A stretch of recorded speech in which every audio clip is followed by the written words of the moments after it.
जय हिंद साथियों, welcome to crazy GK trick. मैं हूं राजा गुप्ता और मैं आपको पढ़ाने वाला हूं डेली करंट अफेयर्स। आज 8 नवंबर 2022 के जितनी भी इंपॉर्टेंट घटनाएं हैं उसे मैं कवर करने वाला हूं। ये करंट अफेयर्स भारत के सभी एग्जाम्स के लिए ज़रूरी है। भारत का कोई भी एग्जाम हो, करंट अफेयर्स यदि पूछा जाएगा तो बस आप डेली करंट अफेयर्स को फॉलो करते रहें। इस क्लास की दो विशेष बात है। सबसे पहला आपका होता है डेली करंट अफेयर्स का टेस्ट, यानी कि पूरे सेशन को बहुत ध्यान से सुनना है। YouTube के इतिहास में पहली बार है कि हर क्लास का टेस्ट उसी समय हो जाता है और ये क्लास केवल 25 से 30 मिनट के बीच की होती है। साथियों, खुद को मत बदलो किसी को दिखाने के लिए, खुद को बदलो सिर्फ अपने टारगेट, अपने लक्ष्य को पाने के लिए। केवल आप अपने ऊपर कार्य करके देखिए, थोड़ा समय अपने आप को दीजिए, फिर देखिए करिश्मा। जो दुश्मन है आपके वो आपका नाम लेने लगेंगे, क्योंकि दोस्तों मैं आपको बता दूं, संघर्ष करते समय कोई साथ नहीं होता, लेकिन जब सफलता मिलती है तो सब साथ आ जाते हैं। आज का सबसे पहला क्वेश्चन देखते हैं। हाल ही में सुप्रीम कोर्ट ने किस कैटेगरी के 10% आरक्षण को बरकरार रखने का फैसला किया है? The supreme court has decided to uphold 10% reservation for which class? तो EWS, economically weaker section, economically weaker section EWS को इन्होंने अभी हाल ही में इस कैटेगरी के 10% आरक्षण को बरकरार रखने का फैसला किया है। इसका सही उत्तर ये होगा। साथियों मैं आपको बता दूं, 7 नवंबर 2022 को सुप्रीम कोर्ट ने ये डिसीजन दिया है।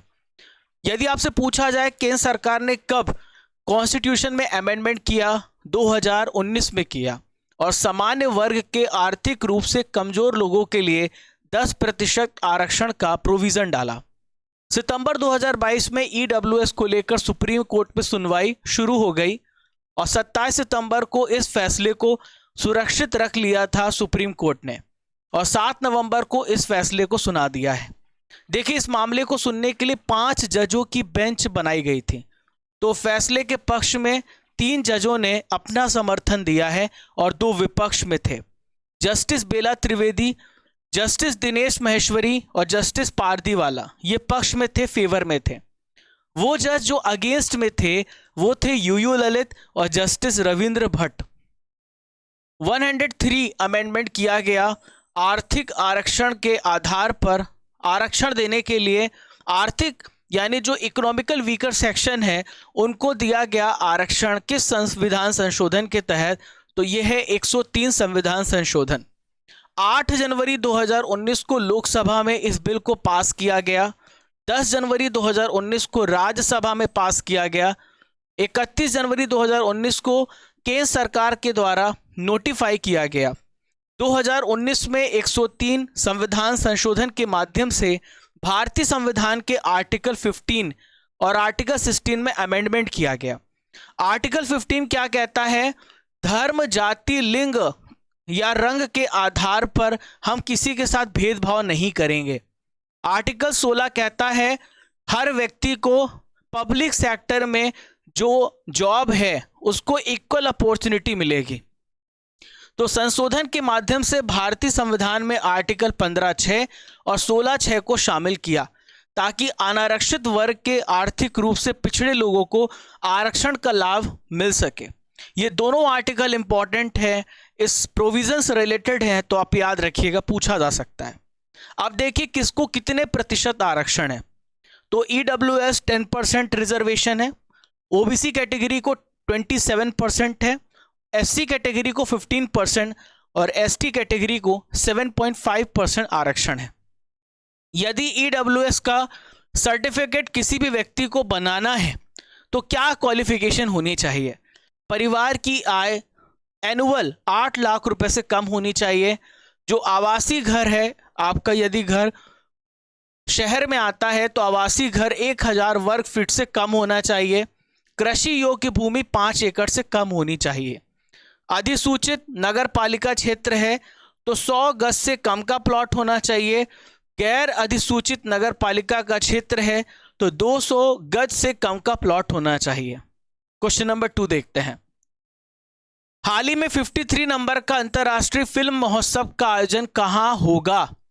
तो 53वां अंतर्राष्ट्रीय फिल्म महोत्सव का आयोजन गोवा में होगा। कहां पर होगा साथियों? इसका आयोजन गोवा में होगा। देखिए गोवा की कैपिटल क्या है? तो गोवा की कैपिटल है पणजी।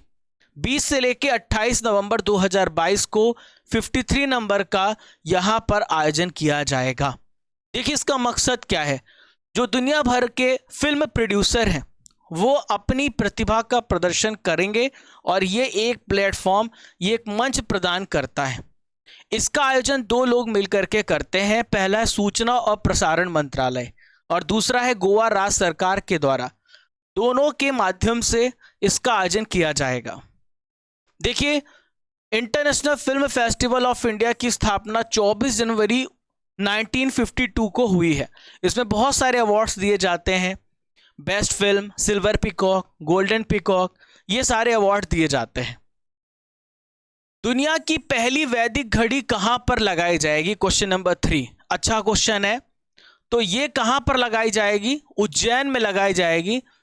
दुनिया की पहली वैदिक घड़ी उज्जैन मध्य प्रदेश में जिला है, जहां पर आप सभी को पता है अभी महाकाल कॉरिडोर का उद्घाटन किया गया है। महाकाल जो ज्योतिर्लिंग है उज्जैन में है। तो मध्य प्रदेश के एजुकेशन मिनिस्टर है मोहन यादव। इन्होंने मध्य प्रदेश के उज्जैन में 300 साल पुरानी जीवाजी वेधशाला में दुनिया की पहली वैदिक घड़ी की आधारशिला रखी है। यदि आपसे पूछा जाए कि जीवाजी वेधशाला का निर्माण किसने किया है, तो जयपुर के महाराजा हैं, इनका नाम है सवाई राजा जय सिंह। 1719 में इन्होंने इसको निर्माण कराया था। देखिए 1.62 करोड़ रुपए की अनुमानित लागत से बनने वाली इस घड़ी का उद्देश्य क्या है? लोगों को वैदिक समय की गणना से अवगत कराना। वैदिक घड़ी कैसी दिखेगी? जरा देखिए आप, ये इस प्रकार से वैदिक घड़ी दिखेगी और वैदिक घड़ी जो है इसका समय जो है वैदिक गणना पर बेस्ड होगा।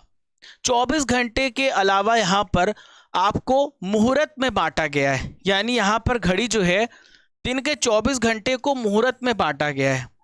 वैदिक घड़ी सूर्य के पोजीशन के साथ तालमेल बिठाई जाएगी। यहाँ पर मैं आपको बताना चाहूँगा भारत में पहली बार जो 2022 में चीज़ें हुई हैं। देश की पहली आदिवासी महिला राष्ट्रपति कौन बनी है? द्रौपदी मुर्मू जी 15 नंबर की भारत की प्रेसिडेंट बनी है। संथाल जनजाति से इनका संबंध है, ओडिशा राज्य से इनका संबंध है।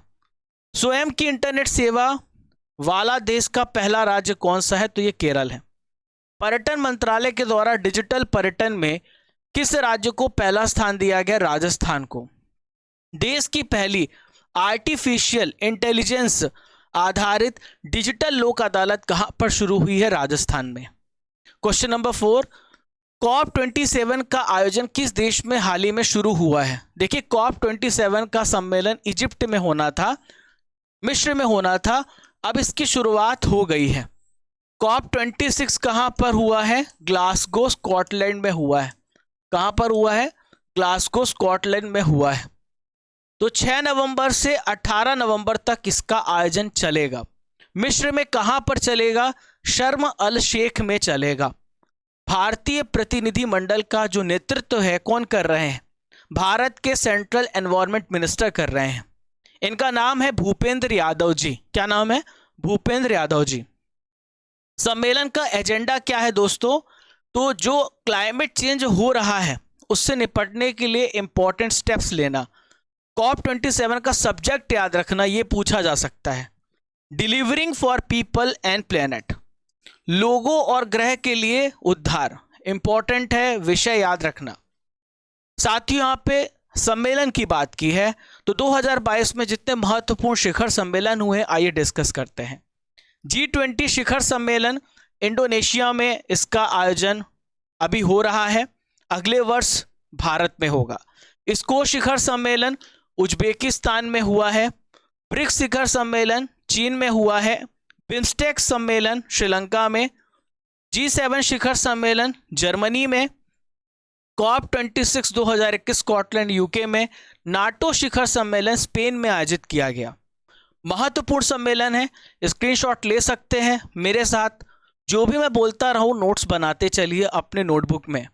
क्योंकि साथियों पीडीएफ इकट्ठा हो जाएगी और एक दिन कचड़े में चली जाएगी। जब आप डेली मेहनत करते हो तो आपको इसका परिणाम एक साथ मिलेगा। आप पीडीएफ इकट्ठा कर लोगे उसका कोई यूज नहीं है। चलिए, वर्ल्ड बेस्ट एम्प्लॉयज 2022 की रैंकिंग में रिलायंस इंडस्ट्रीज को कौन सा स्थान मिला है? तो वर्ल्ड्स बेस्ट एम्प्लॉयज 2022 की रैंकिंग में 20th प्लेस मिला है रिलायंस इंडस्ट्रीज को। अभी हाल ही के इंपॉर्टेंट करंट अफेयर्स से मैंने कराया था कि भारत सबसे ज्यादा एम्प्लॉयर्स वाला देश बन गया है। भारत में सबसे ज्यादा, जो रक्षा मंत्रालय है भारत का, अभी इन्होंने रिपोर्ट को देखा है, रिपोर्ट पेश किया है, जिसमें सबसे ज्यादा जो एम्प्लॉयर्स हैं, सबसे ज्यादा वर्किंग पीपल हैं, वो भारत के रक्षा मंत्रालय के अंतर्गत कार्य डिफेंस सेक्टर में है। और दूसरे नंबर पर यूएसए है, तीसरे नंबर पर चाइना है। यहां पर बात करेंगे तो फोर्ब्स ने इसे जारी किया है, वर्ल्ड बेस्ट एम्प्लॉयर्स 2022 की रैंकिंग, और इस लिस्ट को उनके प्रॉफिट के बेस पर, उनके मार्केट वैल्यू पे बेस पर, उनके रेवेन्यू के आधार पर जारी किया जाता है। भारत में मुकेश अंबानी जो है रिलायंस बेस्ट एम्प्लॉयर हैं। ग्लोबल बेस्ट एम्प्लॉयर्स लिस्ट में सबसे पहला स्थान किसका आता है? सैमसंग इलेक्ट्रॉनिक्स का। कई बार प्रश्न पूछा जाता है कि सैमसंग किस देश की कंपनी है। जो फोन आप के पास होगा, लगभग सैमसंग के हर एक डिवाइस भारत के हर नागरिक के पास होगा। तो साउथ कोरिया की दिग्गज कंपनी है सैमसंग इलेक्ट्रॉनिक्स, पहले नंबर पर है। माइक्रोसॉफ्ट दूसरे नंबर पर है, जो यूएस बेस्ड कंपनी है। आईबीएम तीसरे नंबर पर है, अल्फाबेट चौथे नंबर पर है और एप्पल पांचवें नंबर पर है। ये सारी यूएस की कंपनी है। German auto maker BMW group list में 13वें नंबर पर आता है। याद रहेगा सारा पॉइंट। चलिए अगले प्रश्न को देखते हैं। 2021 के लिए कितनी नर्सों को राष्ट्रीय फ्लोरेंस नाइटिंगेल पुरस्कार प्रदान किया गया? तो देखिए, कई बार प्रश्न पूछा जाता है कि फ्लोरेंस नाइटिंगेल पुरस्कार का संबंध किससे है। तो देखिए, इसमें नर्सों का सम्मान किया जाता है। आपने देखा होगा कि कोरोना के समय में जो हमारे फ्रंट वॉरियर थे, वो नर्स, डॉक्टर, पुलिसमैन थे, जिन्होंने आगे आकर के हमारे देश को संभाला। तो राष्ट्रपति द्रौपदी मुर्मू जी ने 7 नवंबर 2022 को 51 नर्स को और नर्सिंग पेशेवर को 2021 के लिए यह पुरस्कार प्रदान किया है।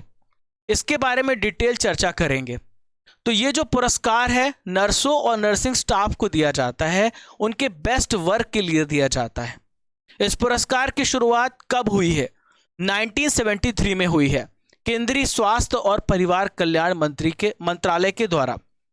यदि आपसे पूछा जाए कि स्वास्थ्य मंत्री कौन है प्रेजेंट में, तो ये है मनसुख मंडाविया। मनसुख मंडाविया, ठीक है।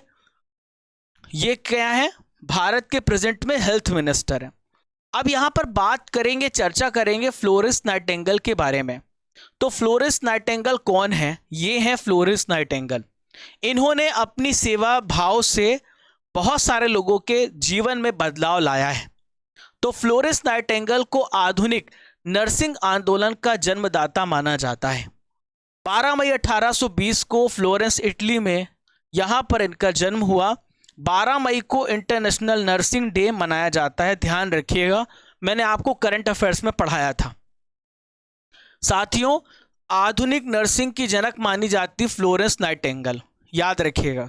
नर्सिंग क्षेत्र से जुड़ने वाली जितनी भी नई सिस्टर होती हैं, सबसे पहले मरीजों की सेवा से जुड़ने के पहले उन्हें द नाइटिंगेल प्लेज लेना पड़ता है, जो फ्लोरेंस के नाम पर बेस्ड है। क्वेश्चन नंबर 7 को डिस्कस करेंगे।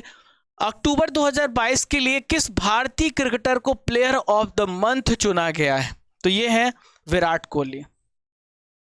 साथियों, जीवन में, लाइफ में, हर व्यक्ति के लाइफ में उतार चढ़ाव आता ही रहता है। विराट कोहली की आलोचना की जा रही थी। इनके नाम से आपको इंस्पायर होना चाहिए। पहले भी ऊंचाई पे थे, लेकिन कुछ सालों से इनकी परफॉर्मेंस बहुत गिर गई थी। लेकिन इन्होंने आलोचकों को जवाब नहीं दिया, कुछ भी कमेंट नहीं किया, बस अपनी परफॉर्मेंस देख करके बता दिया कि मैं कौन हूं। इसलिए आप सभी चुप रहिए, अभी आप मेहनत करिए, जो आपके खिलाफ बोल रहे हैं एक दिन समय आएगा वो आपके खिलाफ नहीं आपके पक्ष में बोलेंगे। ये केवल समय का फेर है और समय को लाने की जिम्मेदारी केवल आपकी है। जब आप मेहनत करेंगे तब समय बदलता है, ये बात याद रखिएगा। समय की बदलने की जिम्मेदारी किसी और की नहीं, आपकी है, आपकी है। तो इन्हें बेस्ट प्लेयर हर मंथ जो है आईसीसी जो है बेस्ट प्लेयर चुनता है, मेल कैटेगरी में, फीमेल कैटेगरी में। फीमेल कैटेगरी में नीदा डार को महिला एशिया कप 2022 में बेहतरीन प्रदर्शन के लिए इन्हें नॉमिनेट किया गया best player of the month. ICC की बात करेंगे यहाँ पर, तो आईसीसी की स्थापना 1909 में हुई है।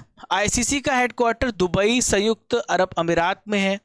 प्रेजेंट में इसके चेयरमैन है ग्रेग बार्कले, जो कि न्यूजीलैंड के नागरिक हैं, और प्रेजेंट में इसके सीईओ हैं जियोफ एलार्डिस, ये ऑस्ट्रेलिया के ऑस्ट्रेलिया से इनका संबंध है। क्लियर? तो ये सारे पॉइंट आप याद रखिएगा, एग्जाम में पूछा जा सकता है, स्क्रीनशॉट ले सकते हैं। मैं आगे बढ़ूंगा। राष्ट्रीय कैंसर जागरूकता दिवस कब मनाया जाता है? तो 7 नवंबर को मनाया जाता है राष्ट्रीय कैंसर जागरूकता दिवस। 3 नवंबर को मनाया जाता है, पहली बार मनाया गया, world biosphere reserve day. World biosphere reserve day मैंने पढ़ाया है।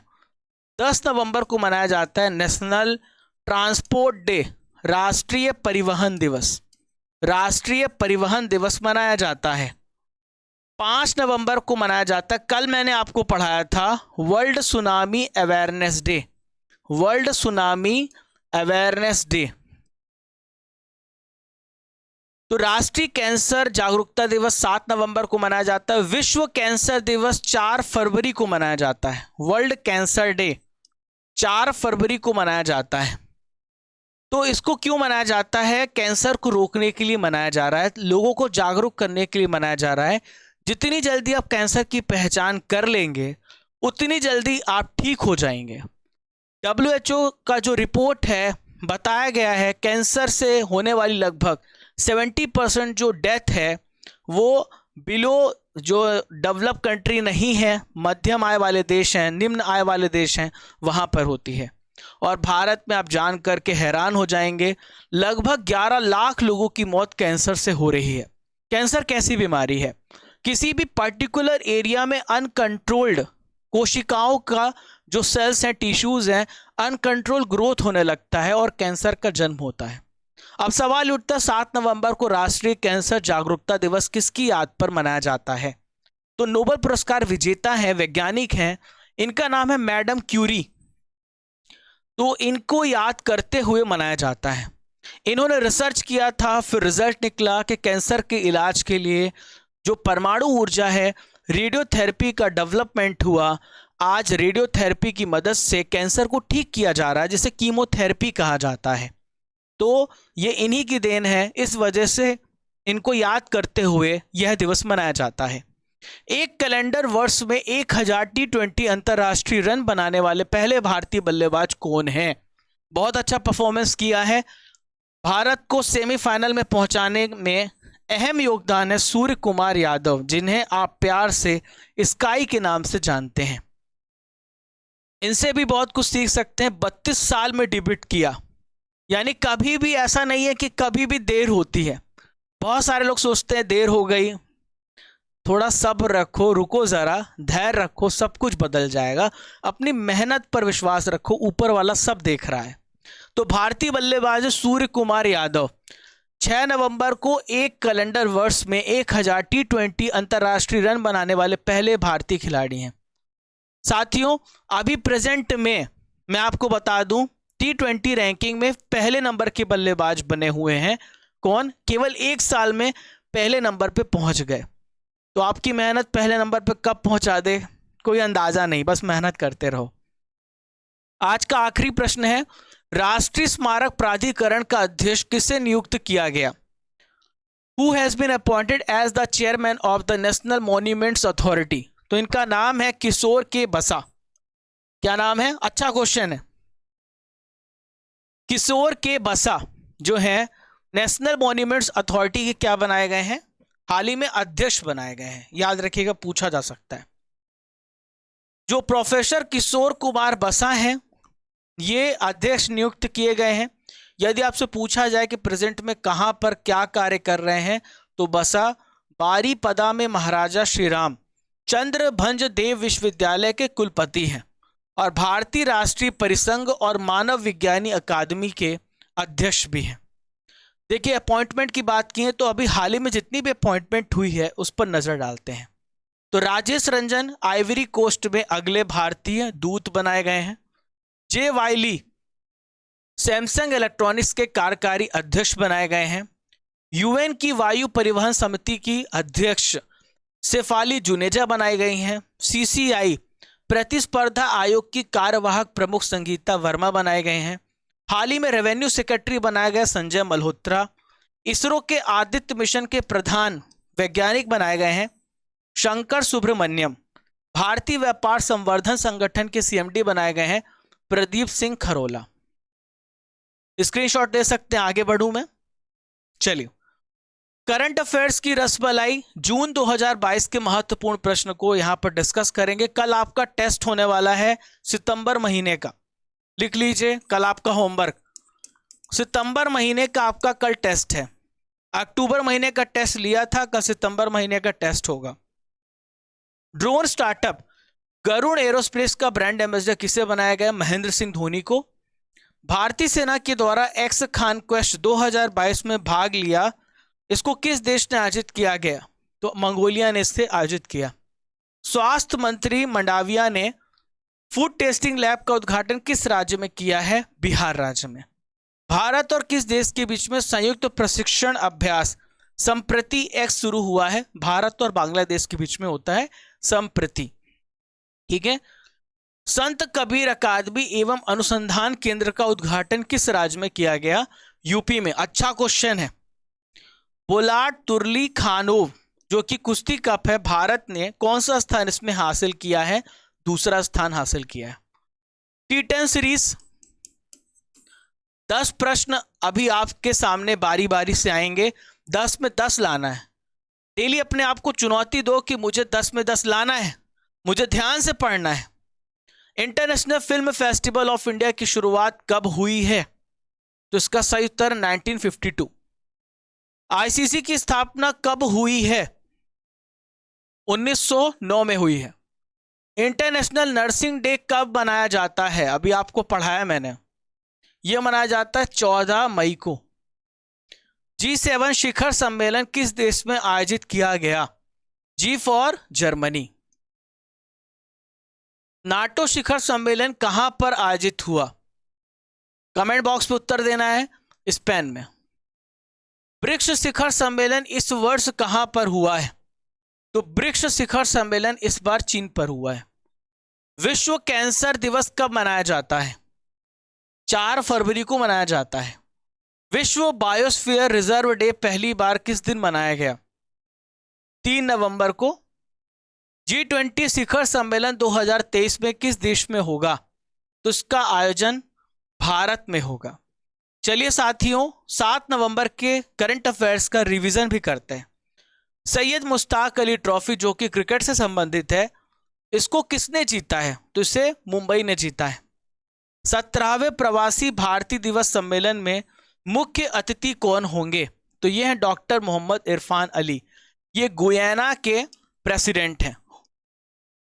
तो ये कौन है? गुयाना के राष्ट्रपति हैं मोहम्मद इरफान अली। 9 जनवरी को होगा प्रवासी भारतीय दिवस सम्मेलन इंदौर में। स्वतंत्र भारत के पहले मतदाता कौन थे जिनका निधन हो गया? तो ये थे श्याम शरण नेगी। अंतर्राष्ट्रीय हॉकी महासंघ के नए अध्यक्ष कौन बने हैं? तो यह है मोहम्मद तैयब इकराम। विश्व सुनामी जागरूकता दिवस हर साल कब मनाया जाता है? तो यह मनाया जाता है 5 नवंबर को। G7 की विदेश मंत्रियों की बैठक किस देश में आयोजित की गई? जर्मनी में की गई। एजुथाजन पुरस्कार 2022 किसने जीता है? तो इस पुरस्कार को जीता ए सेतु माधवन। साहित्य के क्षेत्र में दिया जाता है। भारतीय नौसेना और ऑस्ट्रेलियाई नौसेना के बीच पासेक्स अभ्यास कहां संपन्न हुआ? बंगाल की खाड़ी में। परफॉर्मेंस ग्रेडिंग इंडेक्स 2022-21 को किसने जारी किया है? शिक्षा मंत्रालय ने जारी किया है। 21वीं एशियाई स्क्वैश टीम चैंपियनशिप 2022 में मेल कैटेगरी का खिताब किसने जीता है? भारत ने जीता है। आज का सवाल है 103 संविधान संशोधन किस वर्ष किया गया था? कमेंट बॉक्स पे आपको बताना है साथियों। कमेंट बॉक्स पर आपको बताना है कि 103 जो संविधान संशोधन था किस वर्ष किया गया, आपको ये बताना है। इसकी पीडीएफ आपको क्रेजी जीके ट्रिक एप्लीकेशन पर मिल जाएगी, वहां से आप पीडीएफ को डाउनलोड कर सकते हैं, जिसका लिंक डिस्क्रिप्शन बॉक्स में दिया गया है। वहां पर आपको फ्री पीडीएफ, फ्री क्विज और फ्री वीडियो लिंक भी मिल जाएगा, पूरा सीक्वेंस वाइज हर डे का लिंक दी गई है, कमेंट बॉक्स पर भी पिन किया गया है, आप उसे डाउनलोड कर सकते हैं। तो कैसा लगा सेशन साथियों, जरूर बताएं। इस शिक्षा की क्रांति में सभी को शामिल करना है। देखिए, मसाला न्यूज़ पढ़ने से अच्छा है कि हम कुछ डेली करंट में बहुत सारी न्यूज़ पढ़ सकते हैं, जिससे हमारा जो ज्ञान है बढ़ेगा। केवल आप मास के दृष्टिकोण से डेली करंट अफेयर्स को ना फॉलो करें, आपको बहुत कुछ सीखने को मिलता है। और ज्ञान, नॉलेज इज़ द पावर। आप अपने दोस्तों को, आप अपने छोटे भाई बहन को जो 5th 6th 7th 8th 9th class में हैं, उनको भी बोले कि वो भी पढ़ें, ताकि उनकी ज्ञान, जो उनका नॉलेज है वो भी बढ़े। अपने साथियों को शेयर कर सकते हैं। तो चलिए दोस्तों, चलने का समय हो गया है। अब फिर मिलेंगे इसी ऊर्जा, इसी जोश के साथ। तब तक के लिए जय हिंद, जय भारत। जब तक तोड़ेंगे नहीं, तब तक छोड़ेंगे नहीं।